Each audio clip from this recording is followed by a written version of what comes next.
Buff Nation, we got a new commit. I know I'm a little bit late to the party. Nikhai-Hill Green in the transfer portal, man. What is going on with all this? But I'm going to break it all down for you guys here in a quicker live stream. Yeah, y'all let me know your thoughts in the comments, but let's go ahead and get started with the fun news. Smash that like and subscribe as always. Let's pull up the Twitter. Then we'll get into the grades. And I do have film, guys, on Carter Miller, which is awesome. But welcome to the Buffs, man. Love to see us bringing in some offensive linemen. And I think that he's a guy who excels at some things that our interior line and our line in general has struggled in. So yesterday comes out with the post, all glory to God. TMC, I don't know what TMC is, but hey, I said, hey, thrilled to have you in Buff Nation. You're going to love it here. And, like I have said, we're getting more and more competition right now with Cash Cleveland for favorite white boy on the team. So he's going to be in the running for that. And he has the Nipsey Hussle quote here on his Twitter page. So he's a good fit. If he's a big fan of Nipsey Hussle, he's going to fit just fine in with the rest of the team. What we're doing here. Credit to Coach Oldholt for bringing him out here. Really, really do love this. He is a guy that has a good deal of collegiate experience, guys. I think he's adequately sized at 6'2", 300 pounds. No doubt about it. Started his career off at James Madison. So you can see here at the bottom, had his redshirt year in 2022. And yeah, played 28 snaps. Then in 2023 at James Madison, that's where he played 657 snaps, graded out very well, respectable in the run, no doubt about it. And in the pass at 69, even. He had last year only one hit, 11 hurries, 12 pressures given up. Then this next year in 2024, he transfers to Louisiana Monroe. Of course, you had Coach Sig move out from James Madison to Indiana. So you just saw a lot of movement from James Madison. He was one of those guys. Started this year, and I think had a really nice year. Only gave up 7 pressures, 2 sacks on the year. So, hey, you'll take that one quarterback hit. And this is what I feel like he's going to bring. Not only a solid pass blocker, but somebody I think that can really help accelerate and improve our run game. Again, we'll have to see how he does coming up to another level of competition this year. But I mean, hey, I do have film, and I'll try and get this out today, guys. I do have his film against Texas, where he started at center. And you can see these are some of the best grades that he had throughout his season. So 69.3 offensive grade. That was a season high for him. Highest run blocking grade of the year against Texas at 66.8. Really respectable pass blocking grade at 68.7.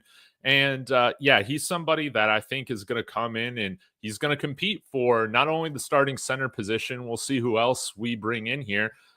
But he's somebody that has also played guard in the past. And I think that whether he's starting at guard or at center, you can see mainly played left guard throughout his starting year at James Madison last year. So somebody that could fit into the line, probably in 3 different spots: left guard, center, right guard, and made the best player win. I'm very happy with the development of Cash Cleveland. That's one of the best developments all year. But we need to continue to push this offensive line, iron sharpens iron, so to speak, right? And also bring in some more competition at the guard positions. And so I don't know where he slots in. That will be for the coaching staff to find out. But a couple qualities that I really love about this guy. One, adequately sized, 6'2", 300 pounds. Yeah, maybe you would like to see him add some more weight, and that definitely could happen on his way up. But he's not a 280-pound guard, so we've been through that before. That's going to be okay.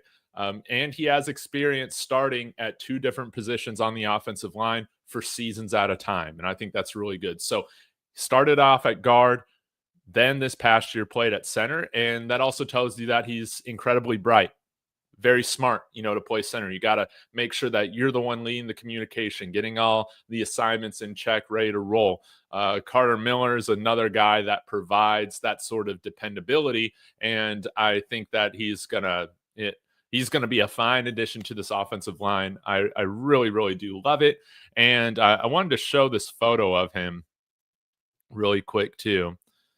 I mean, how could you not be excited, man, bringing in an offensive line with this sort of belly, man? That's what I'm talking about.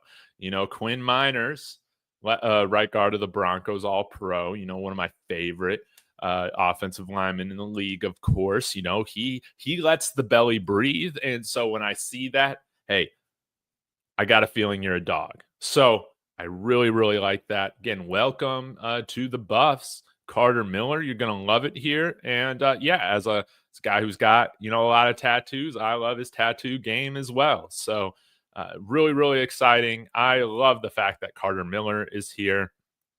Wonderful stuff. Now, let's get to some of the other news here. Before I get to some of your comments, I do want to let you guys go before 1 p.m. starts, and that way you guys can make Matt McChesney's show. I always like listening to his show. But anyways, Adam Munster-Tiger, it's been reported by, I think, Pete Nakos, a handful of recruiting sites, that Nikhai-Hill Green is going to enter the transfer portal, which honestly is a little surprising to me because I felt like he was productive enough to where he should be going into the NFL draft. Like that's how I felt about it. He had Pro Football Focus has him for 83 tackles on the year. Graded out really well in coverage, and 6'2", 230, 3-down linebacker. But to be honest, with the little draft prep that I've done for my Broncos channel, looking at how he performed compared to some of the other guys that I've seen, like on the mock draft sites put at day 3, to me, there really isn't much of a difference. So it was a little bit surprising to see that he's entered the transfer portal. But I wanted to read Adam, friend of the show, his comments. We'll be getting together this offseason again, I'm sure. He said, if the last 4 transfer cycles under Deion, Coach Prime Sanders, have taught CU Buffs fans anything, it is that the early stages of the transfer portal madness always result in some despair, but it's then followed by a lot of celebration. Nikhai-Hill Green should be NFL bound. He should be a top 4-round pick in the 2025 NFL draft. He hit the portal today with 1 year of eligibility remaining. If he decides to exercise that at another collegiate program, it would be huge NIL money in case you can't miss what you were going to have. In which case you can't miss what you weren't going to have. If Nikhai-Hill Green does not play in the Alamo Bowl, that would be a huge bummer for Buffs fans. He should finish this thing out with CU, in my opinion. Really enjoyed covering previous inside linebackers in the program, including Bad Thad Washington, Jordan Dizon, Nate Landman, and Levante Bentley. But Nikhai-Hill Green might have been the hardest hitter consistently for 11 straight games of the bunch. And I completely agree with Adam Munster-Tiger's sentiments here.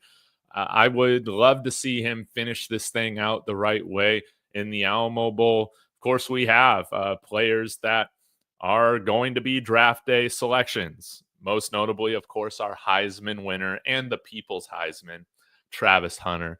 And, of course, Shedeur Sanders. These guys are going to be playing, and I would love to see him finish it out the right way. Of course, this is a business.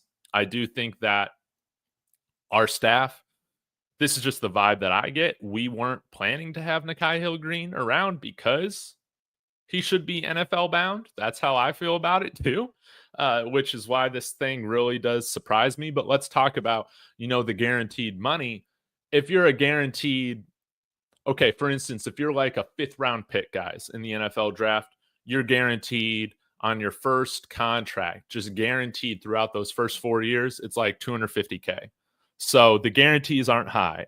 And so if Nikhai-Hill Green can enter in the transfer portal and make $500,000 playing college football for a blue blood program this next year, and hopefully not hurt his draft stock or get injured, it's worth it. I can totally understand that. The guaranteed money once you get to day 3 isn't always the best, and that's probably why you're going to see guys like Drew Aller return to Penn State. You're going to see Quinn Ewers enter the transfer portal. We'll see what happens with Carson Beck, but I mean, those two guys that I just mentioned have absolutely tanked their draft stock, and so it's going to make more sense for them to come play for another college program for another year for $1 million, couple million, $4 million or whatever, than be a day 3 undrafted guy making minimal guarantees throughout their first contract. So we'll have to see kind of where it all goes, but it's definitely a money decision, and yeah, we'll be monitoring this. But Jeremiah Brown has withdrawn from the portal. That's great to have some more veteran experience stay in the linebacker core with so much transition going on. He does know the system. He's been working with Coach Hart for 2 years now, which is great. And he might be filling in and might be getting the start for, the Buffs, maybe alongside Jalen Wester, right? Him, Wester, and Levante Bentley might be those top 3 guys in the rotation. But I do want to stress, guys, linebacker is definitely a priority in the transfer portal. I think we'll have to see how it all plays out. But even as somebody who called Coach Hart FCS bound, 6 months ago, wait to see how this plays out. I'm pretty confident that the Buffs are going to get some really good linebackers, just like we brought in this past year as well. So I'm not stressing about this at all. Best of luck to Nikhai-Hill Green. Maybe he follows Devin Rispres over to FSU, because you saw Mike Norvell gave back $4 million to the program, and now they got some money to spend, right, to try and salvage this atrocity of the Mike Norvell contract. And we'll see if the Seminoles can get on track. Devin Rispres is really going to help with that. So I think that's about all I have to say, guys. Great news today, though, with Carter Miller. You'll love to see it. Or I guess this was yesterday. We are bringing in a few more visits as well. Let me go ahead and get to those, because I totally forgot. By the way, I'm live on Guru TV. Thank you, Guru. Guru, you're my guy. You're the Batman of the Colorado Buffaloes, fan base. I appreciate you, man. This whole thing has been fun since we got to know each other, since you told us about Jordan Seaton. All right, guys, let's get into this too. Credit to no SCO zone. Washington State DB Ethan O'Connor is scheduled for a visit to Colorado. So this is a new guy that we got coming in here.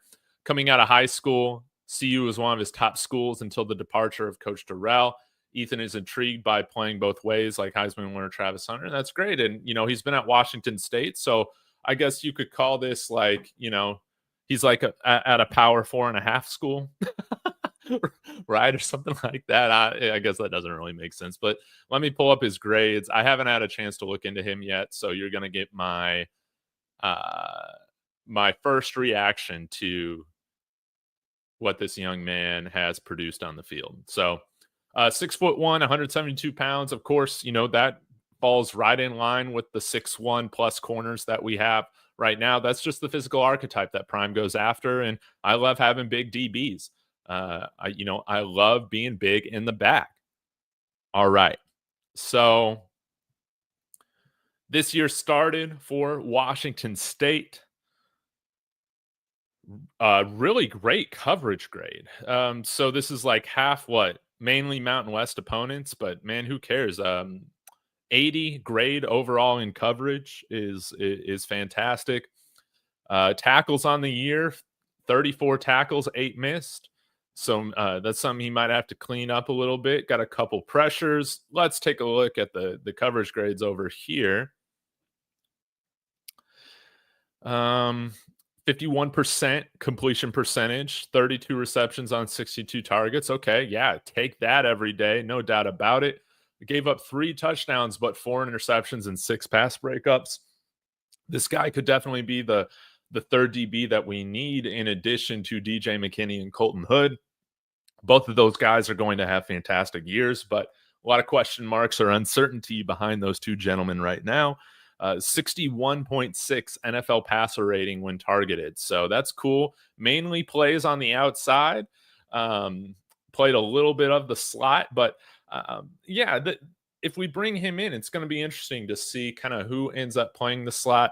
I think that, in three wide receiver situations or more, I really do think that Colton Hood could do a really good job at it, but might he be better on the boundary? I don't know.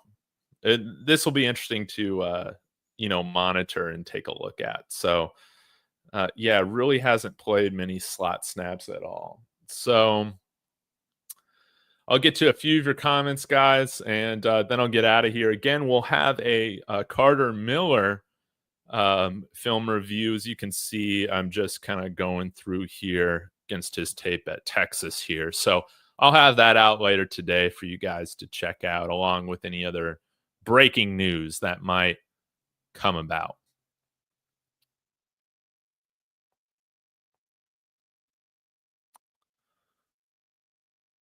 Nah, RJ, you don't need to panic, man. Don't need to panic. Almighty law. I'm confused. I thought Hill Green had no more eligibility. So this is where I'm so ready for this era to end in college football. He does have a COVID year that he could exercise as a grad transfer, and so that looks like it's going to be the case.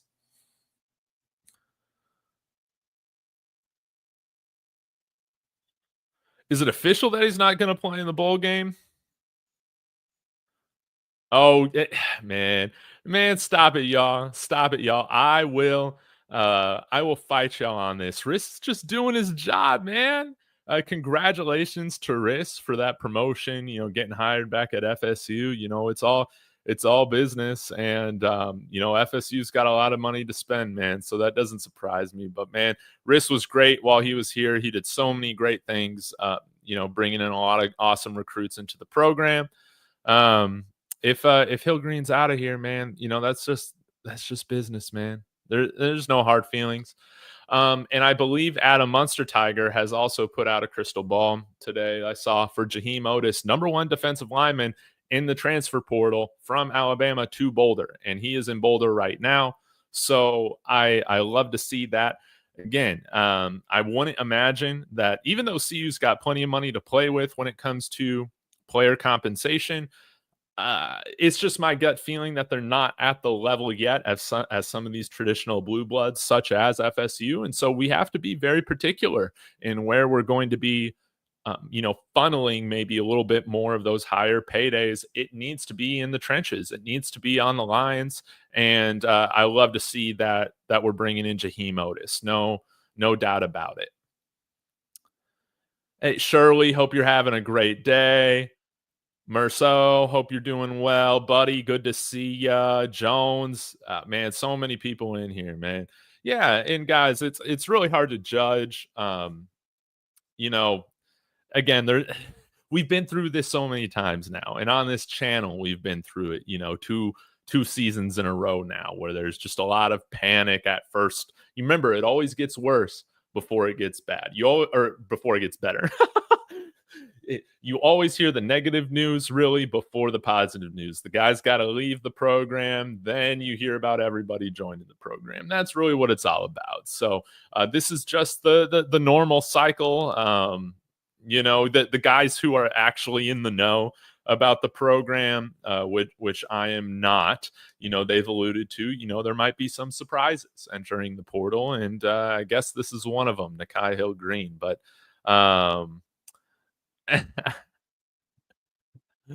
man.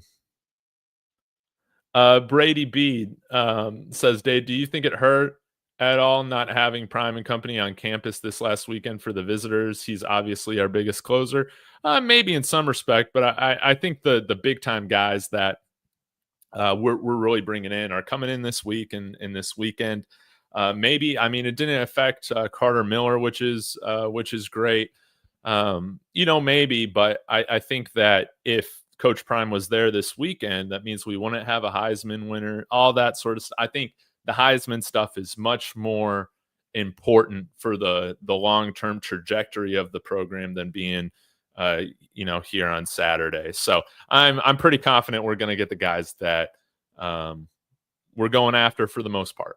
We never shoot 100%. No program ever does.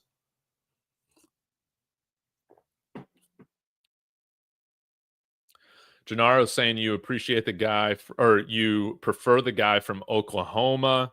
Let me bring up that list. I had it here before I started trolling Oregon fans yesterday on Twitter, so I might have to just scroll down a little bit. Okay.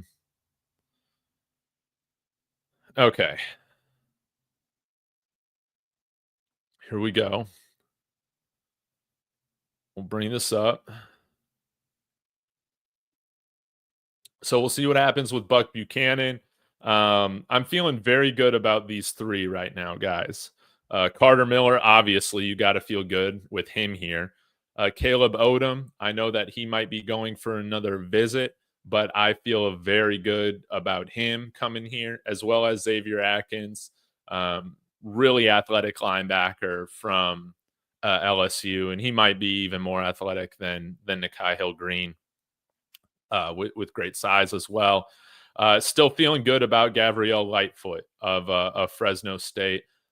Again, these guys right here, Gabrielle, Xavier, Carter, a lot of these guys, Coach Holt, Warren Sapp, Damian Lewis, like all these guys I'm sure we're here part of the visit. And hopefully, we can bring in Buck Buchanan. I guess he's more of a kicker than he is a punter because he's got no punting stats in college, but it is what it is. Jaheim Otis should be visiting today. Caden Salter, I feel good about that. I think it's going to come down. I think I saw a report, us and one other Power 4 school, but it wasn't a blue blood. So we'll see how that all shakes out. Kevin Concepcion, as well as Joseph Williams and Eric Rivers. If we're able to get even 2 out of the 3 guys here, I think, oh man, watch out. Eric Rivers, man, I want this guy bad. I ain't going to be picky. All these guys are absolute stars at the wide receiver position, in my opinion. And, it'd be great to get these guys as well. So, we'll see how it all shakes out. I think that we're laying the groundwork for a really impressive transfer portal class. We'll have a top 3 transfer portal class, I think, like we have, every year or whatnot. So this is going to be great.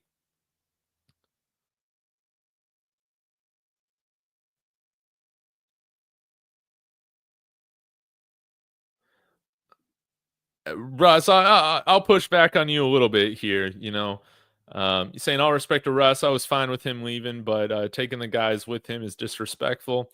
I guess it all depends on kind of how you look at it. I think Coach Riss is really good people.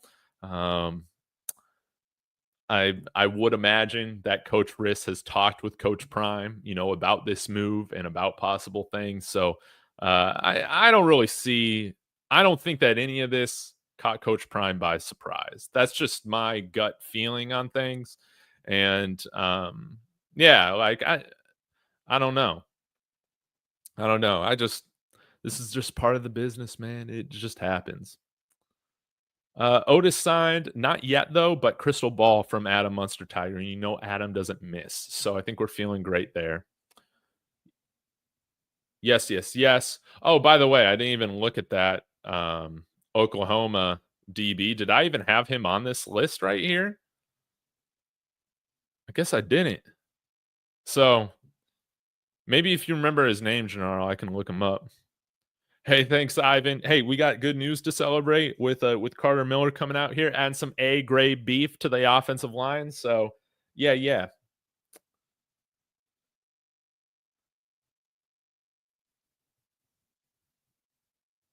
Let's see what else we got.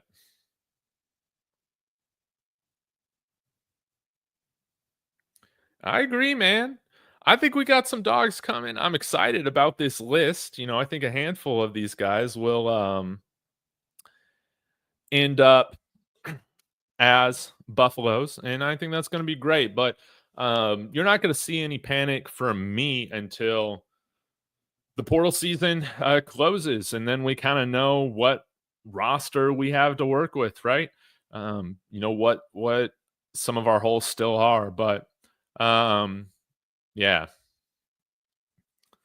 And again, I think he's in the transfer portal. That doesn't mean that he can't return. Maybe something could change, but we'll have to see. Again, when I've been doing my little amount of draft prep for my Broncos channel, looking at some of the inside linebackers there that they have, like on these mock draft sites available on day 3, I feel like Nikhai-Hill Green has been just as productive as those guys, if not more, for some of them in which I've been looking at. And so it kind of does surprise me a little bit. But yeah, if maybe if the guaranteed money is higher, and obviously there's a risk if for injury anytime you step on the field in football. Heck, you're putting your life on the line every time you get on the field, right? Maybe you just want to take as much money as you can get up front. So we'll see what happens, but it's all business. We'll see how we adjust, and still, of course, if there's anybody that deserves our benefit of the doubt right now, it's this program, guys. 4-8 after 1-11 to then 9-3. I think we're gonna be just fine. I think we're gonna be just fine.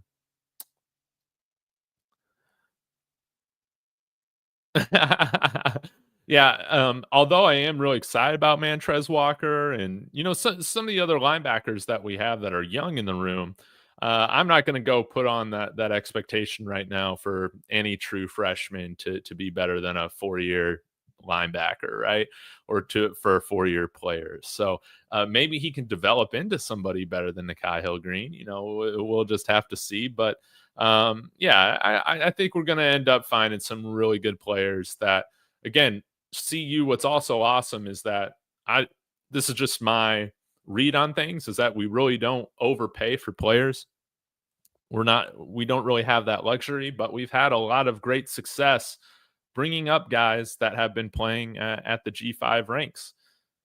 Nikhai-Hill Green was also one of those guys coming in from Charlotte. So we do have some interesting players coming in for visits at the lower level. You guys know we've had tremendous success doing that at the wide receiver position.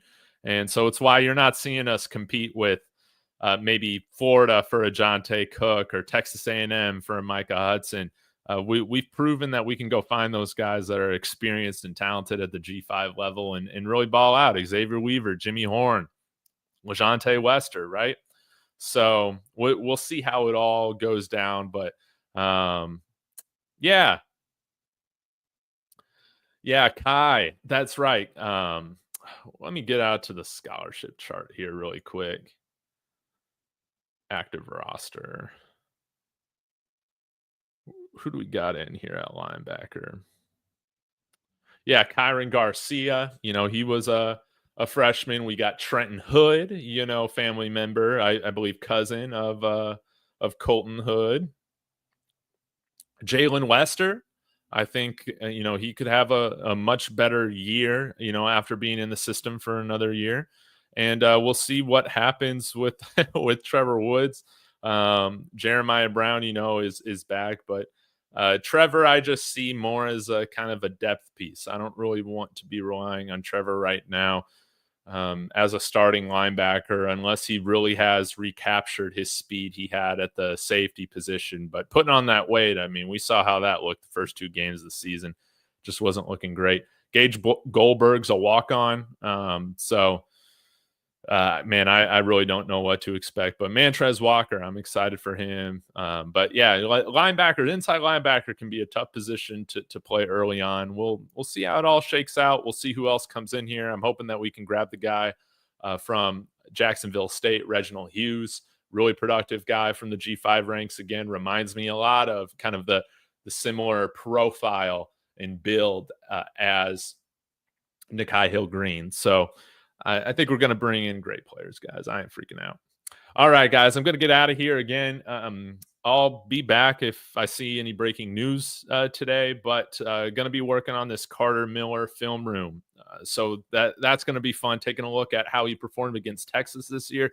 Again, he's a guy that can play guard or center. Where does he come in and initially compete for a starting role? I have no idea, but I think we're adding much needed talent to the interior line, and we'll see what we got going on at tackle here soon, right? So really appreciate it, guys. Have a wonderful afternoon. Go Buffs.